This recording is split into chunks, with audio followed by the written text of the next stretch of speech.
Space Podcast. Всем привет, это Богдан, друзья, вы смотрите очередной выпуск хайповых новостей. И сегодня, как обычно, мы поговорим о новостях из мира NFT, криптовалюты, метавселенных, искусственного интеллекта, ну и технологий. Поехали! Polygon обогнал Solana и BNB в секторе GameFi. GameFi переводится как гейм-финансы из криптомира. Polygon — это один из ведущих блокчейнов вообще в мире, и, собственно, на Polygon создается наш проект, и я сейчас смотрю по статистике, что мы не прогадали.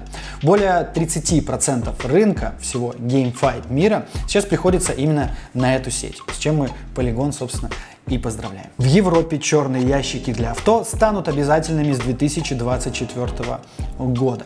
Есть такие черные ящики, самописцы, которые устанавливаются в самолетах. И они записывают переговоры пилотов с операторами и между друг другом, со стюардессами, для того, чтобы понять, что произошло во время крушения. И они сделаны таким образом, чтобы они не разбились, когда вот самолет приземлился немножко неправильно где-то в поле, но ящик, собственно, сохранился, и можно послушать, что там происходило. И вот такие черные ящики предлагают устанавливать во все автомобили. Точнее, хотят сделать это обязательно. И самописцы будут записывать за 5 секунд до аварии и еще несколько секунд после, чтобы понять, что происходило в машине и что там люди напевали. Если пели какую-то песню, которую обычно поют пьяные люди, значит, они были пьяные. Видимо, так. Что будет записывать черный ящик и будет ли он записывать в другое время, не уточняется. Tesla показала своих роботов Optimus, неспешно ходя по цехам с Cybertruck. Почему-то здесь уточняется неспешно ходя, видимо, потому что они как-то неспешно выпускают кибертраки, но сегодня новость не об этом. В общем, Tesla показала новых роботов, при этом они сейчас выглядят гораздо приятнее, чем их прошлая модель Tesla All Day, которая еле ходила и перемещалась. Эти ребята уже выглядят более достойно. Надеюсь, они помогут Tesla закончить работу над кибертраком. А еще эти роботы изучают искусственный интеллект и скоро, видимо, начнут распознавать речь и общаться с людьми. Ждем не дождемся, когда у нас появятся роботы в каждой семье. OpenAI представила открытую ИИ-модель для генерации трехмерных объектов. В общем, сейчас искусственный интеллект легко справляется с генерацией 2D-картинок, может быть, это даже и псевдо-3D может быть, но вот именно с 3D-моделями все обстоит гораздо сложнее. И вот OpenAI выкатывает новую версию искусственного интеллекта, которая поможет дизайнерам, программистам, художникам, всем, кто так или иначе связан с 3D-моделированием. И это на самом деле очень крутая штука, потому что сейчас создание 3D-модели занимает часы, а иногда и дни.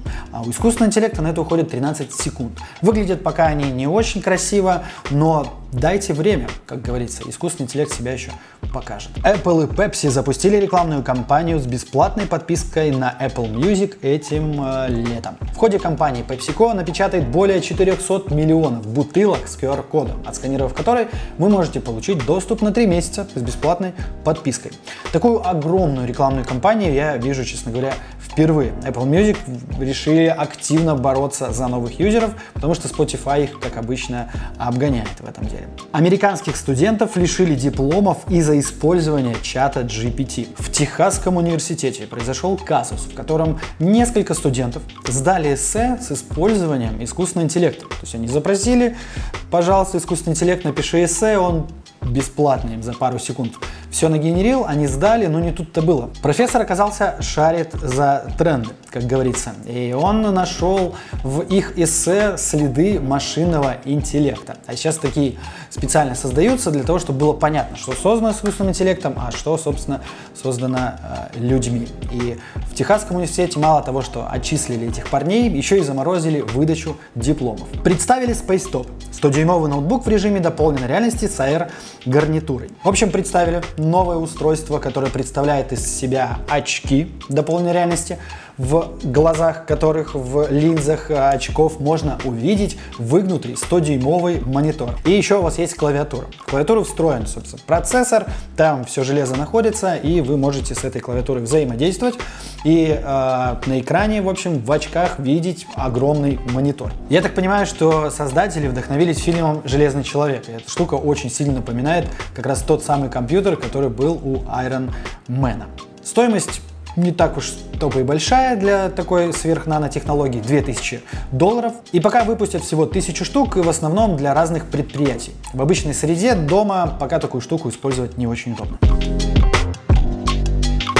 Криптопроект MetaTrace стал партнером двух автомобильных гонок, а именно Copa Joy и Race Cup. Так как в нашей игре автомобиль является одним из активов, который вы можете приобрести и, собственно, на нем передвигаться в дополненной реальности, мы хотим привлечь именно автолюбителей, поэтому активно поддерживаем автогонки. Наши новые бразильские партнеры Copa Joy и Race Cup Сан-Паулу. В их гонках участвуют автомобили Chevrolet, и они очень известны своими зрелищными мероприятиями в Бразилии. Мы рады объединить усилия с такими замечательными союзниками и желаем им успешного сезона. iPhone и iPad станут клонировать голос владельца. Apple выпускает отдельный релиз с информацией об улучшении каких-то определенных фич. И одна из них является клонирование голоса владельца. В общем, если вы долго будете наговаривать какой-то текст, iPad или iPhone смогут его воспроизводить. Интересно, что в пресс-релизе указано, что эта фича создается специально для тех моментов, когда вы утратите возможность разговаривать. Интересно, как часто ей придется пользоваться. В Китае внедряют связь 5.5G.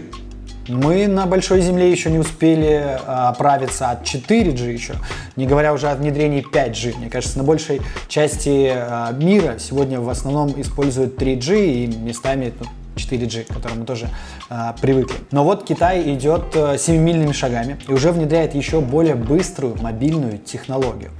Как обещают китайцы, прирост скорости составил на уровне 10 гигабайт в секунду, а это как бы супер дохрена. Ну, например, чтобы скачать какой-то фильм, который весит 4 гигабайта, вам понадобится 0.2 секунды. Для полного подключения, как обычно, требуется специальное оборудование, которое непонятно когда выйдет, но мы очень ждем, чтобы MetaTrace можно было скачивать за 0.0001 секунду. Apple выпустила новые прозрачные наушники. Смотрите, как прекрасно выглядят новые прозрачные наушники от Beats. Это та самая компания, которую создал Dr. Dre, но потом спустя несколько лет продал ее Apple. И, кстати, очень хорошо заработал. И вот ребята выпустили новый кейс, который полностью прозрачен, и мы можем видеть внутренности. Самое интересное в кейсе с прозрачными стеночками является то, что мы можем посмотреть, что находится внутри. Но я думаю, супер технологии мы там не увидим. ChatGPT на смартфонах. OpenAI запустила официальное iOS приложение. Ну, наконец-то появляется официальное приложение, потому что я уже немножко устал пользоваться только вебом, а пока в приложениях только какие-то костыльные решения. В общем, приложение пока появилось только в США, но OpenAI обещает выпустить в ближайшее время во всех странах. Очень ждем. Подписчики Twitter Blue теперь могут загружать на платформу двухчасовые видеоролики до 8 гигабайт. Недавно Илон Маск объявил, что теперь есть новая функция, новое применение его любимейшей просто подписочки Twitter Blue, которая, кстати, дает синюю галочку. У нас такая есть. А у вас? И вот сейчас появляется новая дополнительная утилити. Вы можете загружать видеоролики до 2 гигабайтов. Один из пользователей Твиттера не растерялся и загрузил мультик «Шрек», третью часть 2007 года. Прекрасный мультик, кстати. И его, собственно, этот мультик удалили в течение нескольких часов, а чувака заблокировали. Интересно, как они борются с авторскими правами? Видимо, есть какая-то штука, которая анализирует как-то, нарушаете вы их или нет. Будем ждать Шрек 4.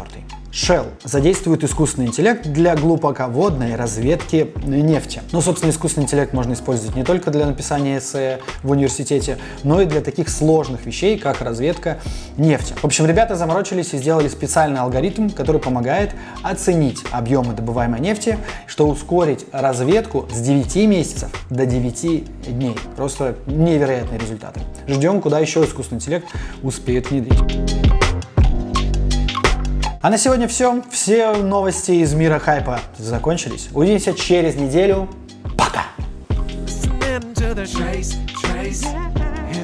Trace Podcast.